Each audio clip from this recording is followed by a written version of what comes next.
I'm Ben Wattenberg, moderator or immoderator of the weekly PBS series Think Tank. Welcome to our special The First Measured Century, a look at American history by the numbers, and the story of social science pioneers who, by measuring America, helped change it. Of course, statistics are used and abused on all sides of every argument. We'll show you the straightest numbers we can muster, but I urge you to look at the data here and to look further to websites and reference books. If you do, broad themes will likely emerge. Then you can call yourself an expert. Here's my take. America is an exceptional nation that has done remarkably well. Central to that success is the extension of liberty, the measurable expansion of personal, political, economic, and cultural freedom. That's a blessing, but sometimes perhaps a mixed blessing. Let's start.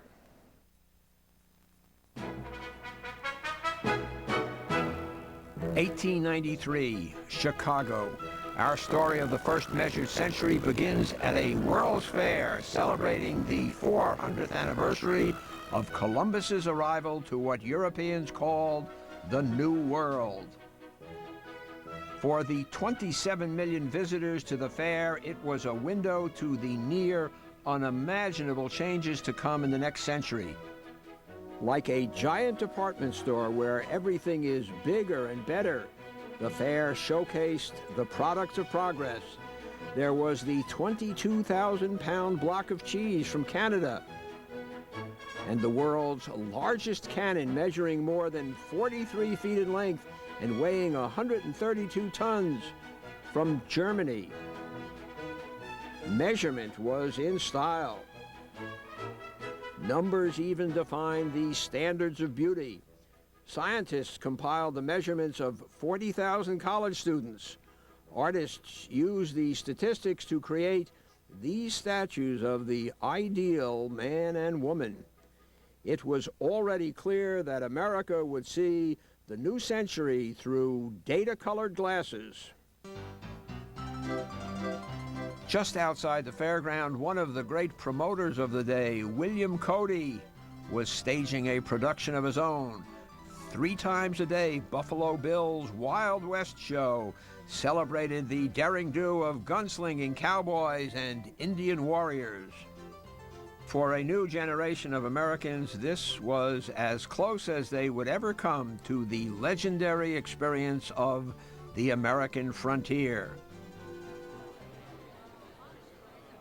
While Buffalo Bill put tales of the heroic West on parade, a young professor came down to the World's Fair with a new way to tell the same sort of story, but with data. Frederick Jackson Turner from the fledgling University of Wisconsin presented his thoughts to the American Historical Association. His thesis would come to be called the single most influential piece of writing in the history of American history. Turner starts this famous essay by quoting the Census Bureau, which interestingly in 1890 declares for the first time that there is no longer a visible frontier line on the demographic maps that the census is producing. Up until that time, if you drew a map of where people were and were not living in the United States and drew a line in areas that had more than 2 people per square mile or less than 2 people per square mile, there was a very clear demarcation between those two. From 1790 on, that line had been moving steadily westward. Thomas Jefferson had speculated that to fill the vast open spaces of America, it would take 100 generations. It took about 80 years. By 1890, people had settled throughout the Western territories, and a clear frontier line could no longer be drawn. Turner sees those maps and says, wait a second, something important is happening here. Something radical is changing in the nature of the American experience. The frontier line is ending, and therefore the first chapter of American history has come to a close. Turner believed that creating a nation out of the wilderness yielded character traits that were unique to Americans. Coarseness and strength, acuteness and inquisitiveness, that restless, nervous energy, that dominant individualism which comes with freedom. These are the traits of the frontier. This expansion westward with its new opportunities, its continuous touch with the simplicity of primitive society, furnishes the forces dominating American character. Frederick Jackson Turner, 1893. Turner grows up in this little town in central Wisconsin called Portage, and he tells the story of that town as a kind of microcosm of this American melting pot that he thinks of as the frontier. You can't actually read the Turner Frontier essay in 1893 without seeing that what he's really doing is taking the story of Portage, Wisconsin, and mapping it onto the American map, so it becomes the story of all of America. Turner is picking up on an idea that is very much around. A lot of people are commenting on it. The frontier is closed. The country's industrializing. The place of the greatest growth, quite obviously, is in the cities. We're now becoming a country of cities and of bigger cities. Immigrants are pouring in from Europe, and there's all this concern. What's happening to us? What are we becoming? Where now could the seeds of liberty be planted? For Turner, the frontier meant social and economic freedom, and he worried that with its closing, America would become more like Europe. Turner believed in what is now called American exceptionalism. His emphasis on the frontier was an emphasis on something which he thought of as unique to the United States, and therefore helping to explain why the United States was a more egalitarian society, why it was a more open society, and why there was more social mobility in it, and this in turn affected the class structure. And that, made Turner a social scientist, if you will, or closer to the ways in which social scientists operate. Turner is important not just for what he said about America, but for the way he told the story. Turner really is one of the very first American historians who conceives of his intellectual activity as a social science. He really does think of history as a problem-solving activity, not a storytelling activity. And so he draws from all sorts of sciences, natural and social, that are going on around him. And maybe one of the biggest influences on Turner is geography. He's in love with maps, and the application of maps as statistical tools, as a way not just of depicting information, but of analyzing information, is the heart of what Turner is about. There was more information to analyze than ever before. The 1890 census that so influenced Turner asked more questions than any other before that time or since. Measurement magnified the impact that the infant social sciences would have on American life. Data would be at the core of the first measured century. Turner is one of a new group of historians that emerges at the end of the 19th century, early 20th century, who are vocal advocates for something that they call the new history. And that new history has a couple of characteristics. One is it is far more committed than any prior body of historical scholarship to social science analysis.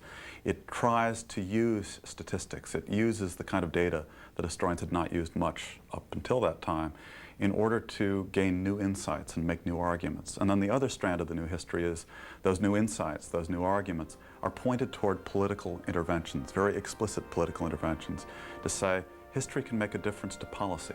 We can change the way we govern this country by using data in new ways.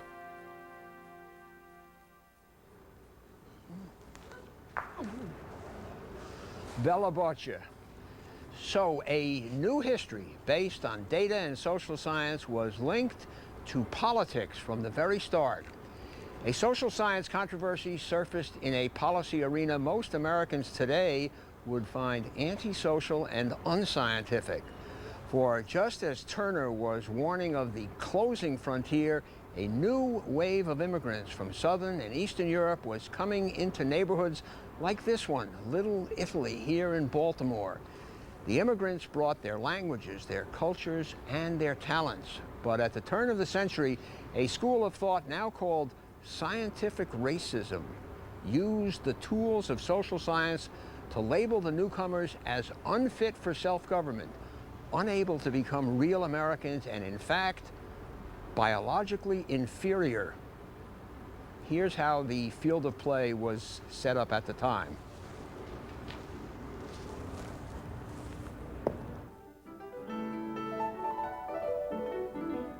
In January of 1892, the government opened a special building on Ellis Island to handle the massive numbers of new arrivals to the United States.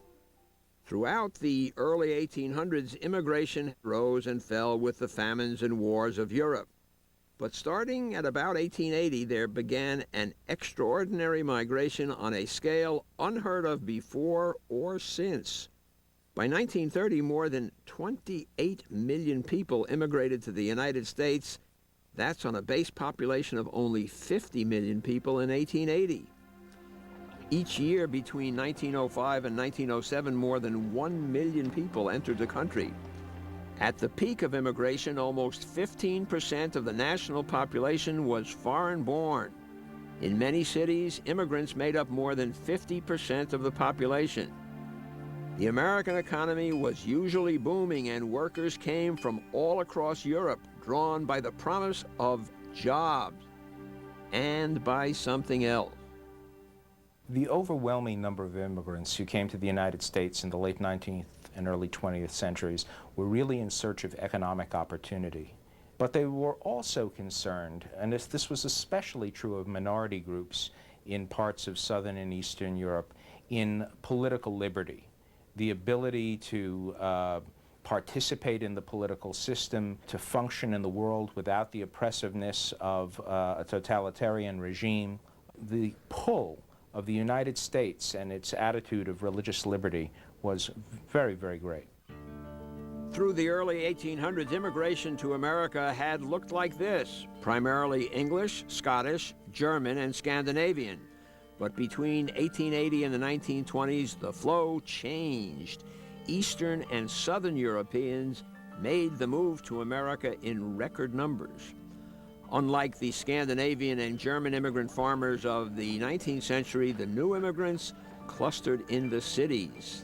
That's where the jobs were. Between 1880 and 1920, the cities expanded at a previously unimaginable pace. New York grew by more than 300%, Chicago 400%, Detroit 700%, and the real blockbusters were out west. Los Angeles grew by over 1,000% from a mere 50,000 people in 1890 to over 500,000 in just 30 years. These newcomers were often described by what they were not Protestant, not English-speaking, not skilled, not educated, and not liked.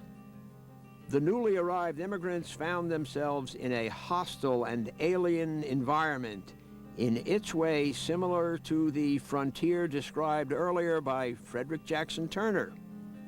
For so many of these immigrants from Europe, they're coming from small cities or small towns, peasant villages, the shtetls of the Pale. They're hopscotching 2 or 3 centuries of history. Or, they're coming immediately into a strange new world. Could the new immigrants adapt to life in America? Many learned men thought not, including Turner.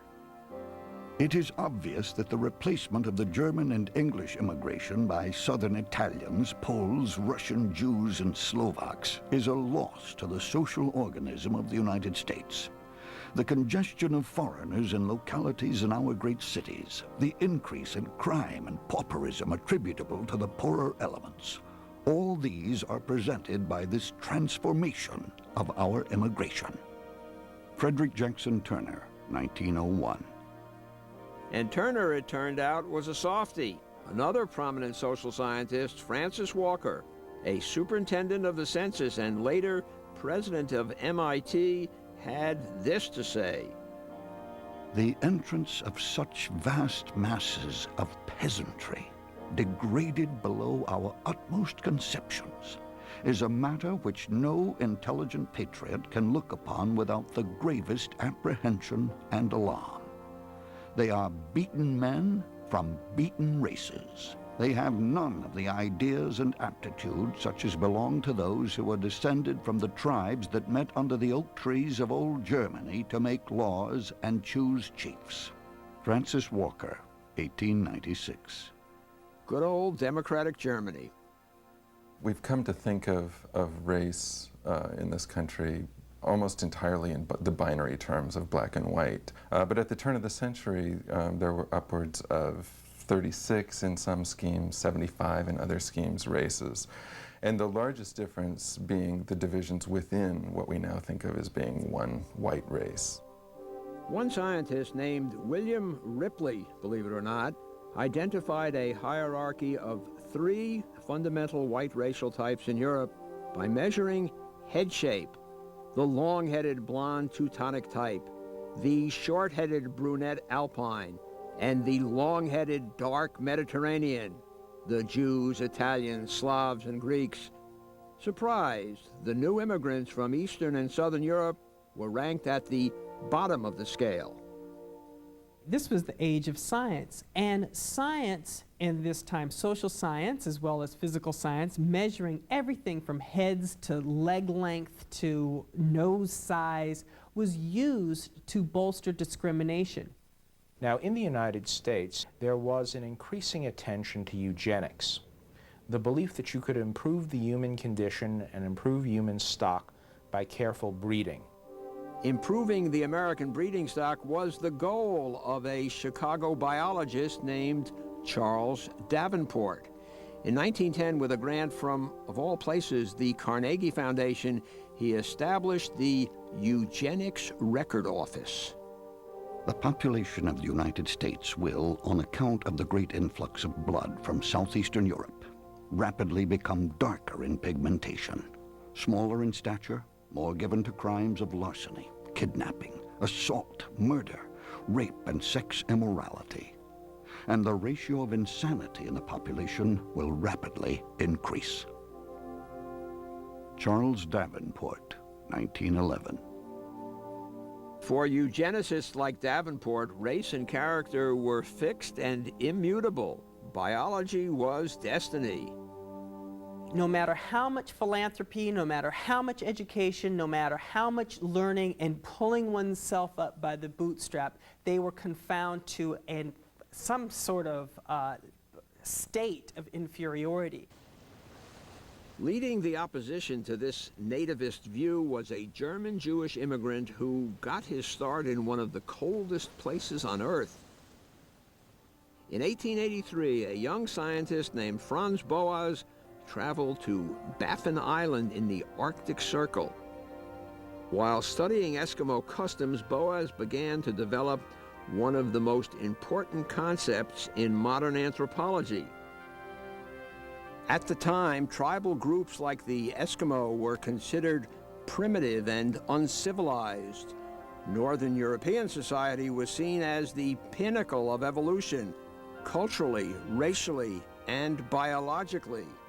Boas wrote in his diary, I often ask myself what advantages our good society possesses over the savages. The more I see of their customs, the more I realize that we have no right to look down on them. The idea of a cultured individual is merely relative. In 1896, Franz Boas became one of the first professors of anthropology at Columbia University. Franz Boas is affectionately known as the father of American anthropology.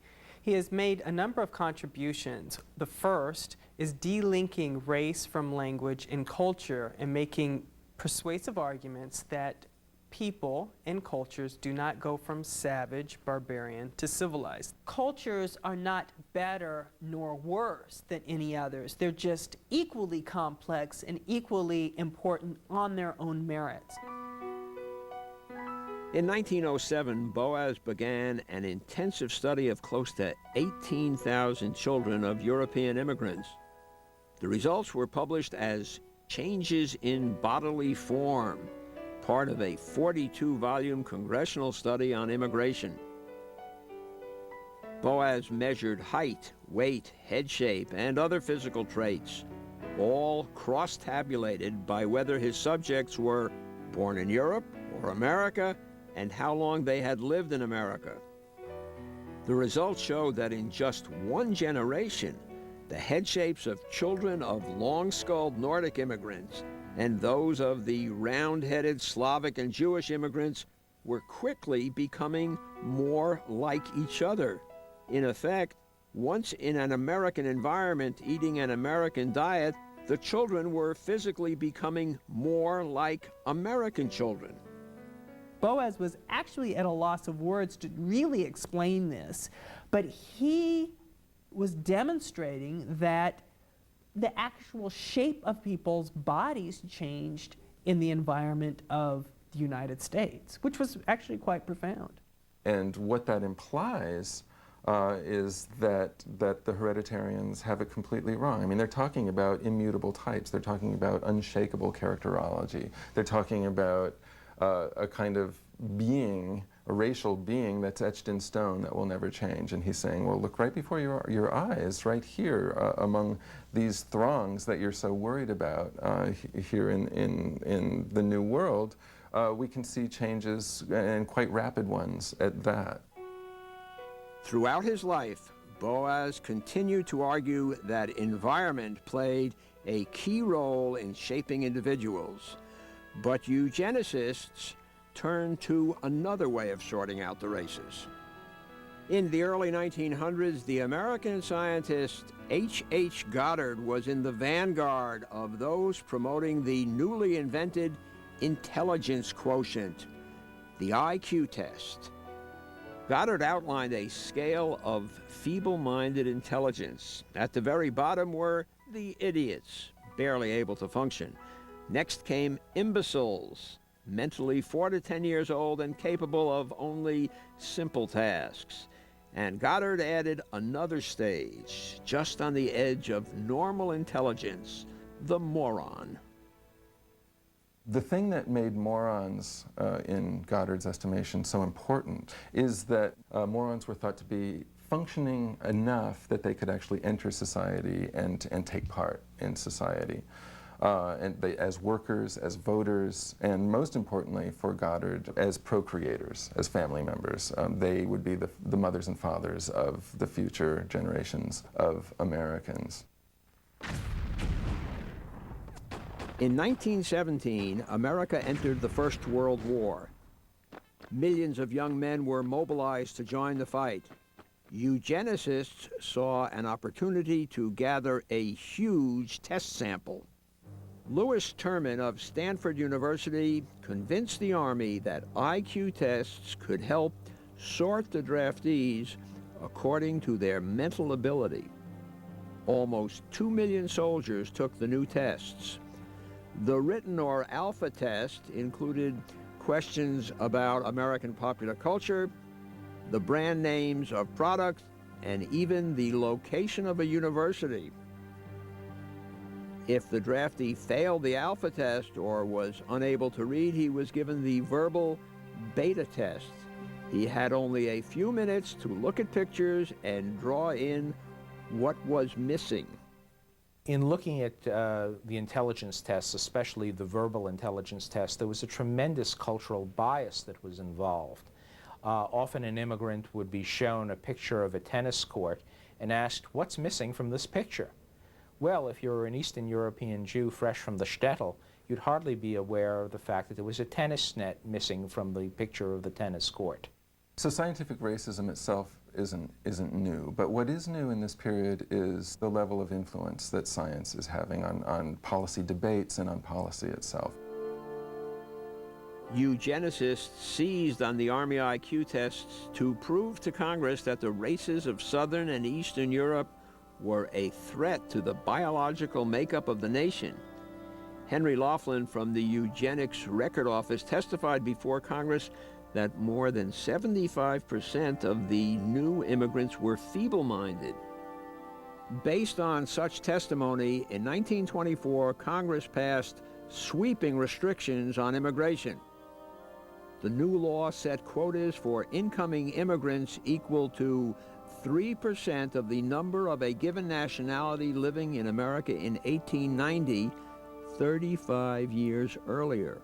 By going all the way back to 1890, it cut out from the calculations all of those millions who had arrived after 1890. What it does, in fact, is cut out exactly the people who eugenicists were the most afraid of. So while it's called a National Origins Act, it really is very much a Racial Origins Act.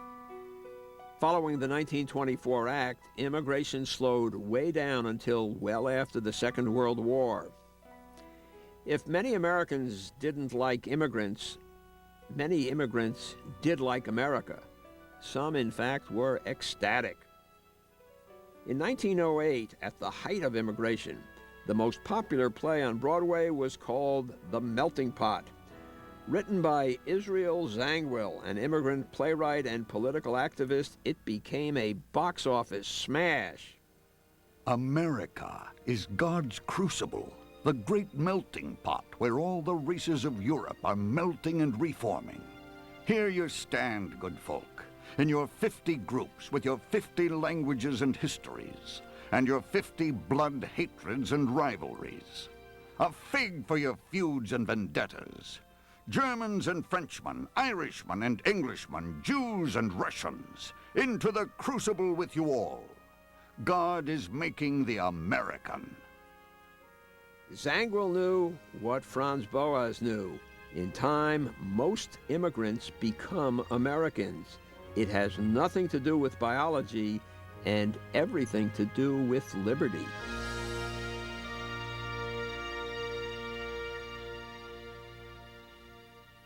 Okay, cue the babies. Smile, girls. Today, we take it for granted that kids like these will live to see their first birthday.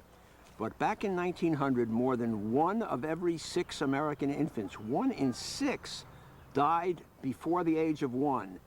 And mothers were 100 times more likely to die in childbirth than they are today. Tuberculosis was the #1 cause of death for women. #2 was childbirth. In response to these frightening conditions, women activists rallied the nation to a campaign of reform. To make their case, they reached for the new tools of social science. We continue in Chicago, where in the shadow of the World's Fair, new immigrants were redrawing the face of the city. Between 1880 and 1900, the population of Chicago doubled and doubled again. The proportion of the city's residents who were foreign-born or first-generation American was 78%. Cheaply built tenements defined the landscape. Several families often crammed into a single apartment with little sanitation, ventilation, or sunlight. Disease often spread rapidly in the densely populated neighborhoods.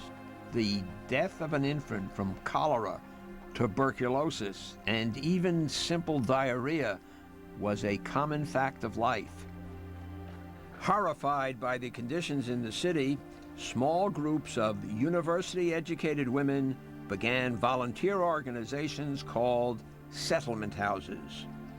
These dormitory-like homes provided a place where middle and upper-class women could live and work in the heart of the poorest city neighborhoods. The voluntary efforts were a way that women were encouraged to identify the city as their larger home. And it was a path into civic improvement and civic activity for women, because if they treated the city as a place that they were responsible for, they had to keep clean, they had to keep healthy for the benefit of their family members and the community as a family. That gave them opportunities for public actions that they didn't ordinarily have. One of the first and most important of these settlement groups was Hull House in Chicago. It was founded in 1889 by the 29-year-old daughter of abolitionists, Jane Addams. The streets are inexpressibly dirty. The number of schools inadequate. Sanitary legislation unenforced. Hundreds of houses are unconnected with the street sewer. The older and richer inhabitants seem anxious to move away as rapidly as they can afford it. They make room for newly arrived immigrants who are densely ignorant of civic duty. Jane Addams, 1891. For the next 45 years, Addams led Hull House in aiding and educating their immigrant neighbors. One young boy who took his first music lessons at the Settlement House was the son of a poor Jewish tailor, Benny Goodman. In 1893, Hull House was hired by the Illinois Bureau of Labor to gather statistics on wages. The women canvassed the entire neighborhood, door to door, with a detailed survey. The collected data formed the basis of a landmark book, Hull House Maps and Papers, published in 1895. Using detailed, color-coded maps, the volume breathed life into dry statistics.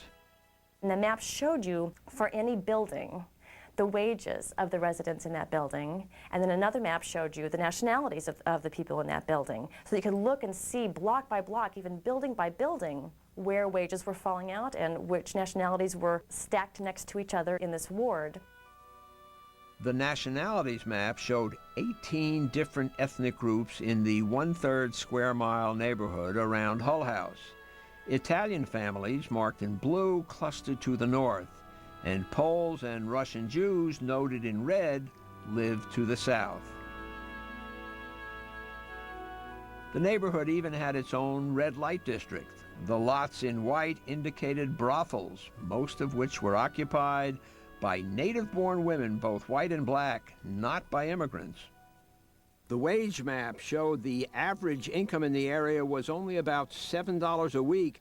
That's like a family at the end of the 20th century living on about $7,000 a year.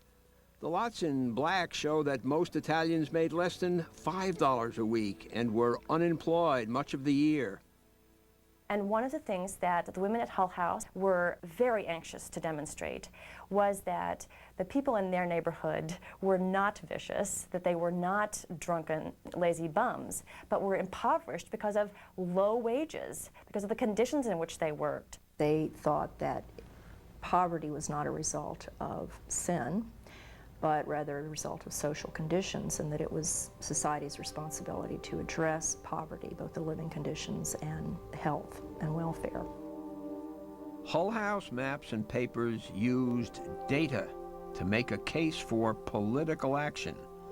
Social measurement helped turn an emotional plea into a focused argument for reform. They don't care that people should use that information to spin theories, sociological theories. They're not interested in theories. They're interested in solving social problems. And so women social scientists were continuing a tradition of sociology, of economics, of political science, of social science in general, outside of universities.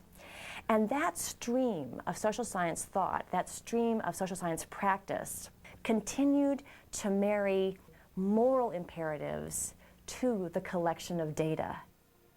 But according to some social scientists, this was not a marriage made in heaven. They said that if the new disciplines were to grow and remain credible, morality and emotion had to take a backseat to science. It was the president of the American Sociological Society who made the most passionate case against passion. Thinking must be freed from the bias of emotion. There must be eliminated all the associations that disturb the connection between the thinking and the data. William Fielding Ogburn.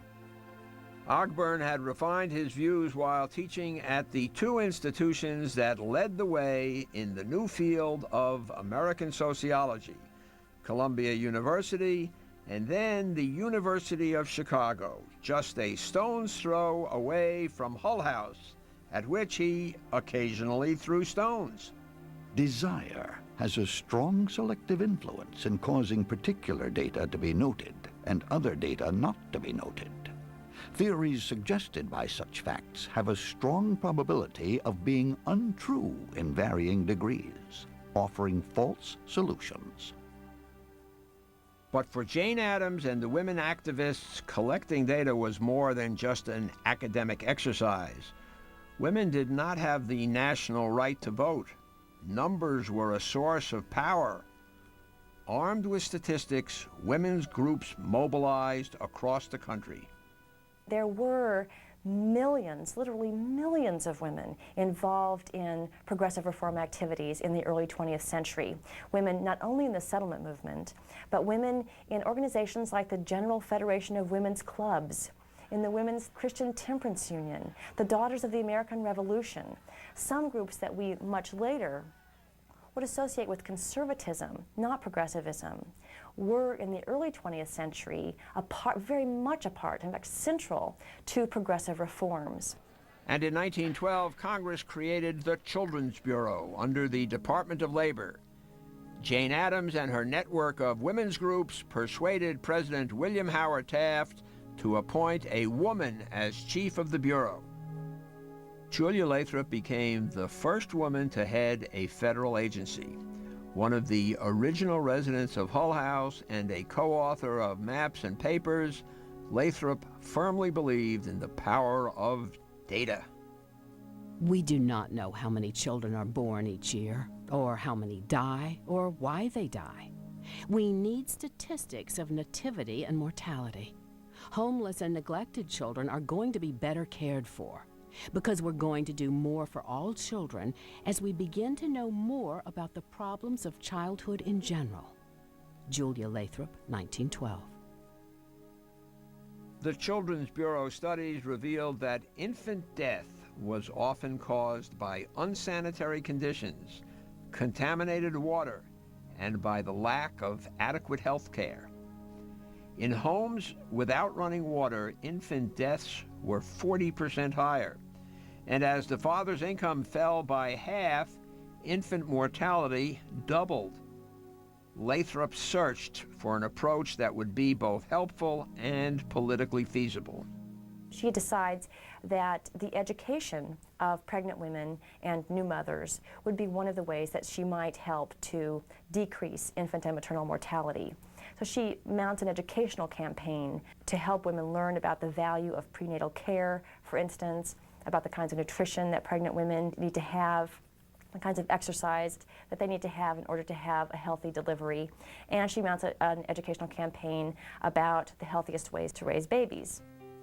Lathrop rallied her grassroots network to lobby for an expansion of the Children's Bureau. And in 1920, Congress passed the Shepard-Towner Maternity and Infancy Act. It would become a model for much of the social welfare legislation of the 20th century. Itinerant nurses sought out pregnant women and new mothers, setting up wellness tents, examining babies, and educating their mothers. Women's groups spread the gospel of cleanliness, proper feeding habits, and the need to seek out a doctor or clinic for advice. Women's club members went door to door to measure infant births and deaths, and then compared the results to local records. They showed that infant mortality had previously been greatly underestimated. One of the remarkable things about Julia Lathrop's procedure was the degree to which she involved women in local organizations. She was creating a demand for the collection of statistics. She was involving grassroots people who had no training themselves in academic social science in the collection of social data, and so was giving that method a kind of authority in American life that it simply had not previously had. Social science measurement passed the test of political power. It worked. We can now look back and see what happened over the century. In 1900, for every 1,000 births, 165 babies died. By 1930, that rate had dropped by more than half, and it kept going down. By the end of the century, only 7 babies died for every 1,000 born. Over the course of the century, life expectancy at birth increased from 47 years to 76 years. A baby born at the end of the century will typically live 50% longer than an infant born in 1900. A similar trend was apparent among new mothers. In 1900, for every 100,000 births, about 850 mothers died from problems related to pregnancy and childbirth. Today, for every 100,000 births, there are 8 deaths.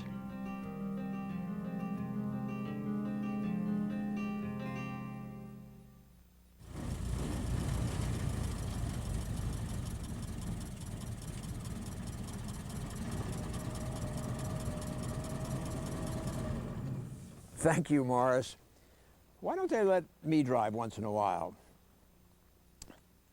Well, life was getting better for babies and for moms and for most everyone else. Henry Ford advertised his new Model T as stronger than a horse and easier to maintain. In the early part of the century, the mass-produced automobile and a blizzard of other new machines were dramatically changing the way Americans lived. The industries and inventions that arose in the 19th century had mostly provided the building blocks of America's infrastructure: steel, canals, railroads, oil, coal, and of course, Big Daddy, electric power. That tree of infrastructure bore fruit. The 20th century was to be the consumer century, hailed by most, scorned by some. In 1900, there were only 8,000 cars in the entire country, owned, naturally enough, by the very rich.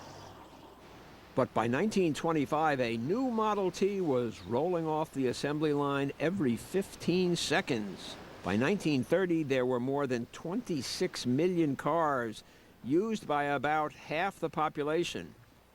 Thanks largely to Henry Ford's use of standardized parts and the assembly line, costs fell, even as wages rose throughout the country. Before World War I, a car cost the average American worker the equivalent of 24 months' wages. By the late 1920s, a car could be purchased for about 3 months' wages. By 1928, more than 3/4 of all the cars in the world were in America. Notwithstanding this outpouring of consumer goods, the American economy remained volatile. Since the earliest days of the Industrial Revolution, swings in national production marked repeated cycles of booms and busts, of panics, small depressions, and periodic high unemployment. In 1919, unemployment and inflation prompted more than 2,000 strikes across the country, involving more than 4 million workers. What to do about this growing rift? John D. Rockefeller Jr., billionaire son of the founder of Standard Oil, believed that the key was religion.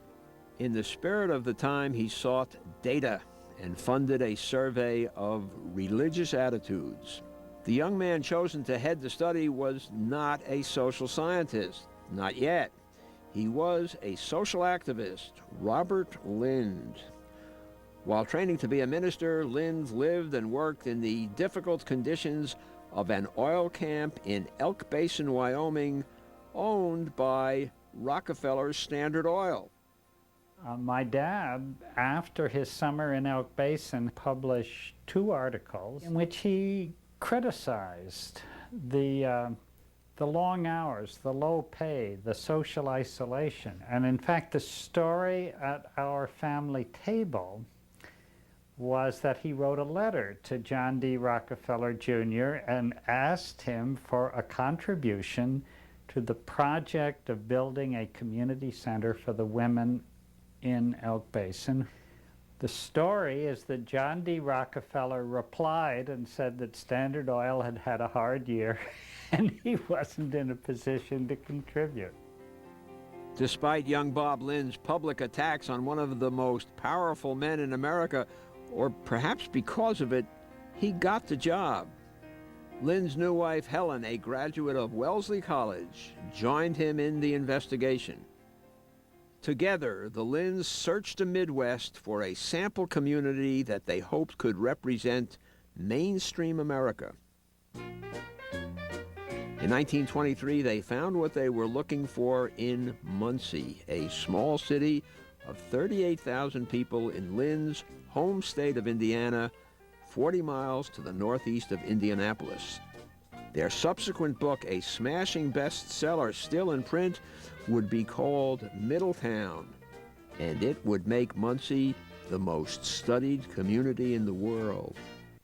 They wanted a place that was as unexceptional as possible, with nothing outstanding about it. And that is true of Middletown to this day. That was what they liked about it. They were looking for, in a sense, the essence of plain Americanism. The Lynns arrived in Muncie in January of 1924. As they put it, they set out to observe Munsonians as an anthropologist would study a primitive tribe. He refused to study religion as a thing in itself. He took the position that it could only be understood as part of the entire life of the community. The folks who were paying for the study were very dissatisfied with this. They thought it was a waste of time. They thought it wasn't going anywhere. And my dad had a tough time sticking to it.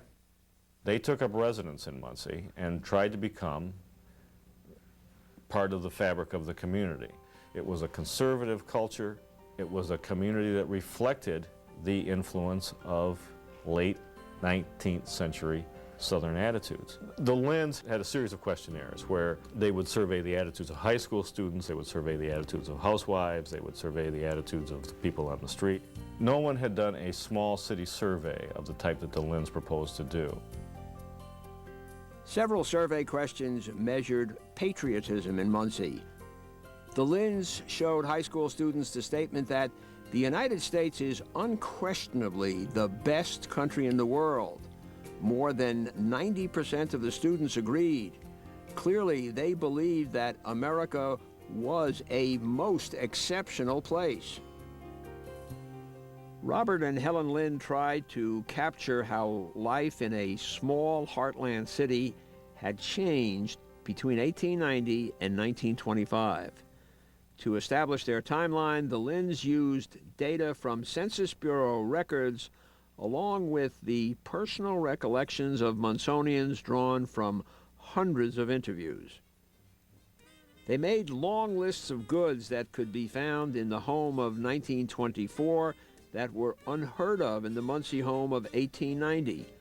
A furnace, running hot and cold water, indoor plumbing, toasters, washing machines, vacuum cleaners, telephones, refrigeration, fresh fruit all year round, a greater variety of clothes, and by the way, cigarettes. What the Lynns saw in Muncie was happening across the nation. The portion of American households owning flush toilets more than doubled in 10 years. Less than 1% of homes had central heating before 1920, but by 1930 the figure was above 40%. By 1930, 1 in 4 homes had a washing machine. The number of households with radios climbed from 1% to 40% in a single decade. Telephones quickly spread from only 5% of households in 1900 to 41% in 1930. The 1920s were a very important decade in the rise of consumer society in America, unmistakably an inflection point, not in terms of the production of the goods or the existence of the goods, but in terms of the actual acquisition of those goods by millions of households. The Linds observed how new technology and new consumer goods were transforming everyday life in Muncie. Consider the movies. Within 3 decades of the invention of moving pictures, 70% of Munsonians went to the movies at least once a week, and almost half went 2 or more times. 80% of high school boys and 70% of high school girls went to the movies more often without their parents than with. The Linds concluded that movies were transforming leisure time from a family activity into an individual one. Some high school teachers thought moving pictures were bringing about the early sophistication of their students. In the Linds survey of housewives, mothers worried about how the changes affected their children. Girls aren't so modest nowadays. They dress differently. It's the girls' clothing. And we can't get our boys decent when girls dress that way. Telephones gave Americans greater liberty of communication. For young people, a phone could be a more private way of approaching the opposite sex. Girls are far more aggressive today. They call boys up to try to make dates with them, as they never could have when I was a girl. The Linds also saw how cars affected behavior. Sometimes mobility also means privacy. One Middletown judge told the Linds that cars were houses of prostitution on wheels. The Linds noted that movies and the automobile were changing the nature of the predominantly Christian town. The Sabbath was becoming the Sunday holiday. Church attendance fell to almost half of what it had been in the 1890s. What the Linds saw in Muncie, that they later became very critical of, was this all too vigorous embrace of the consumer society. The Linds were very critical of advertising and of the manipulation of people's attitudes and beliefs. And of course, much of the 1920s prosperity was conditioned by advertising. The Linds were very much critical of this mentality that was taking place in America, where personal possessions were valued more than personal relationships. The Linds saw the new consumer economy as contributing to a growing division in society. It would become the most controversial aspect of their work. They discovered the scandal of class. Most Americans at the time had been brought up to believe that we live in a democracy where everybody's essentially equal, though admittedly some people are richer than others. The Linds discovered in Middletown that there was a business class, as they called it, and a working class, and that they were as different as 2 different tribes. Their conditions of life were different, their values were different, their expectations were different, and there wasn't, they thought, much passage between the 2. The Linds identified 70% of Munsonians with jobs as working class, that is typically factory or construction workers, those that made a living working with things. The other 30% belonged to what the Linds called the business class. These were the people who worked with ideas or with other people, developing, promoting, and selling services. This difference, according to the Linds, affected every aspect of life in Muncie. What distinguished the working class and the business class was not level of income necessarily, rather it was security of employment. The business class were people who had long-term secure employment prospects. The working class, the much larger category, were people who could not count on stable employment and had no protection against unemployment, no substantial savings, no unemployment insurance plans, and so on.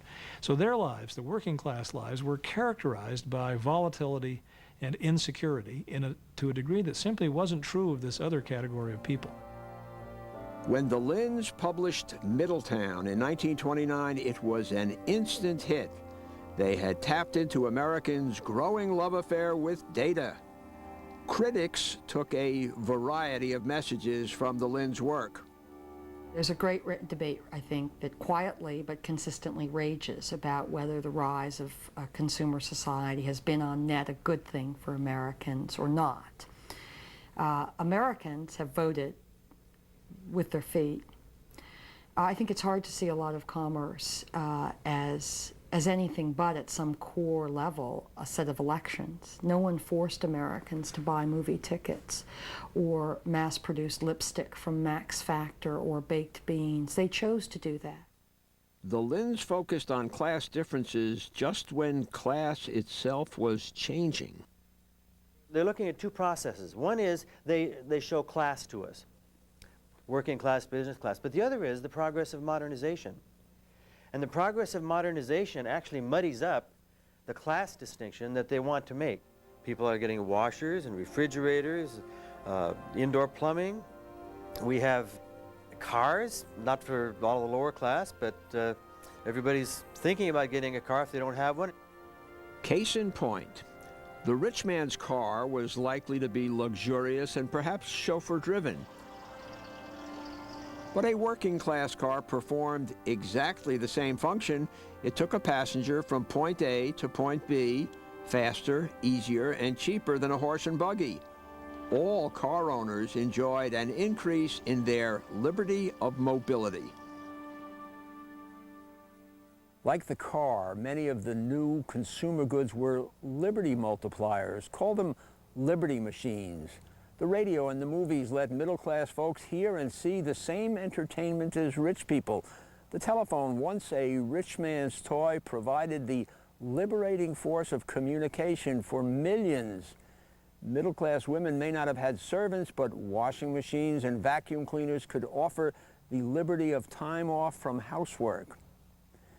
Now, I think the Linds were great sociologists. They reported on modernization and on the availability of consumer goods, but they had big problems with that.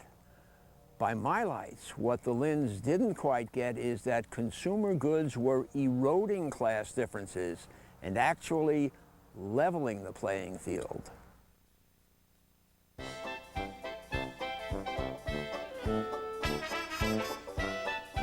As the 1920s moved to a close, the American economy was booming.